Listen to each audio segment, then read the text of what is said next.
A Cyberlab is set to benefit the learners at a secondary school in Mokopane in Limpopo. It is aimed at improving the learners' academic development and teachers' learning material through internet connectivity. The project is being officiated by the Minister of Communications and Digital Technologies, Mondli Gungubele. SABC News reporter Katlego Nyoni joins us live now for more. Katlego, thank you so much for your time. It's one thing that this great technology is being implemented at one school. Do we know whether the Cyberlab will be implemented in all schools in the province? Well, certainly, Unati, that is the plan by government. We've seen various provinces sort of adopt ICT in their schools in a way to create tech-savvy learners. Well, today, certainly at Ramokhabodi Secondary School in Mokopane in Limpopo, the Minister of Communications as well as Digital Technologies, Mondli Gungubele, is here today to hand over that Cyberlab to the school, and the learners here are excited. We've seen the mood when we arrived at the school. Learners here are excited and are saying they are looking forward to, of course, incorporating technologies within their lessons. This is, of course, a partnership with the state IT agency, CETA. They will be handing over the Cyberlab today, and I'm going to speak to the Minister himself. Minister, thank you very much for your time on our channel.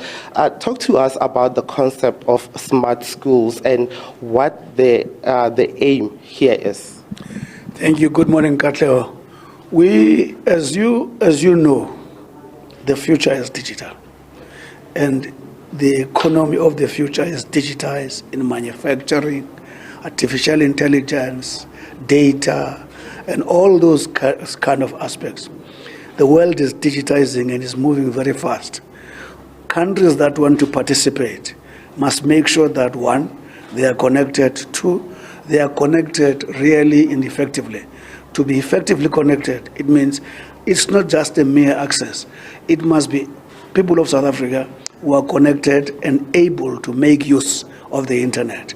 It starts with school. This is foundational, that these children, once we leave the Cyberlab here, they are going to use it to access resources to support their research and even participate in international, international events, upload their ideas, download ideas.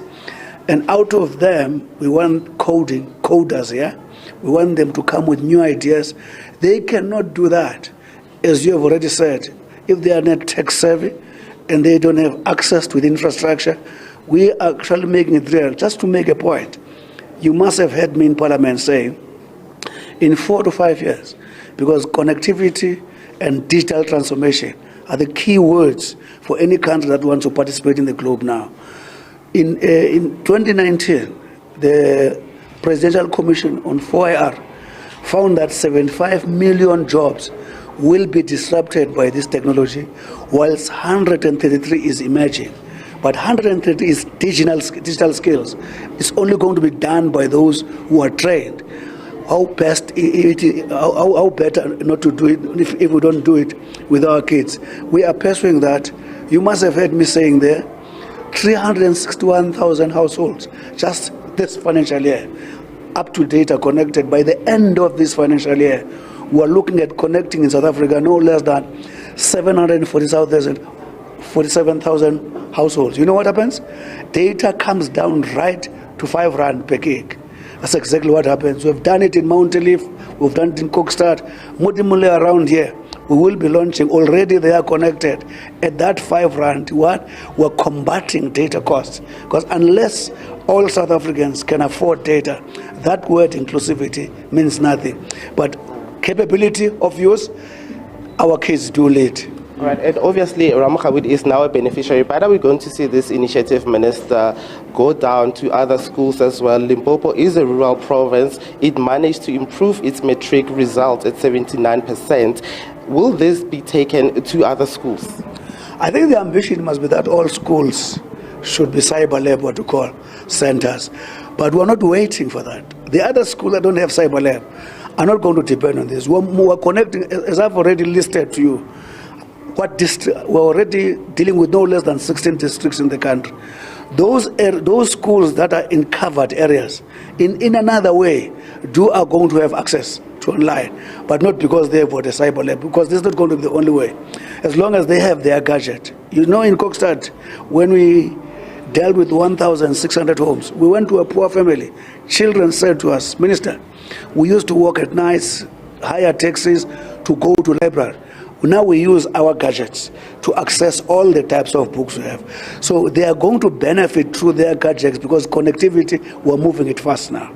Certainly, Minister. Thank you very much for your time. I would just like to show our viewers, Unathi, one of these interactive smart boards that have been handed by the department working together with the state IT agency. As you can see, there's a darkened portion of this wall inside this classroom.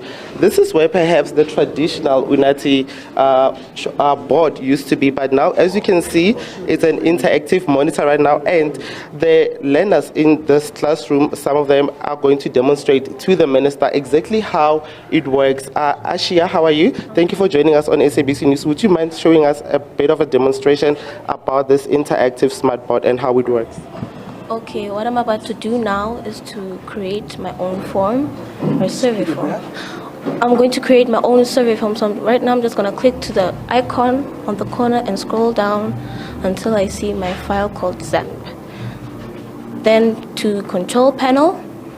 Then, as you can see, I have already started my two modules, which is called EPIC and my SQL. So right now I'm just going to minimize that and go to my file real quick. So just to go shortcut, this is my style. This is the style and survey that we have created through coding. So let me just go to survey real quick. And just to ask you perhaps, because I'm going to go soon, but are you looking forward to incorporating technology in your daily lessons from now on?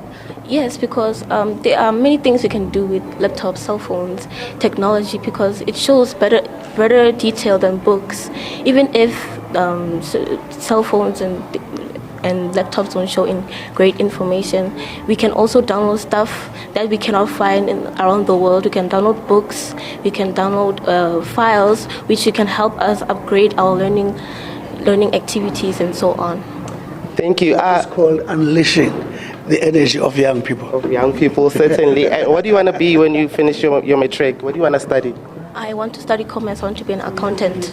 Thank you very much. That's one of the grade 8 learners at Ramokhabudi Secondary School. Her name is Ashia Kumano. She was just taking the minister through how this interactive smart board works. And the school also has a backup generator during eventualities, just in case there is, for example, load shedding. The interactive monitor will then be able to switch back on, meaning lessons will continue uninterrupted. The department has also handed over laptops, and there will also be robotics training for the kids, certainly showing that government is saying that they are interested and they would like to see schools get on board of technology and use technology in their day-to-day lessons. Unathi? Katlego, thank you so much for that. Of course, what a feel-good story about development and, of course, education.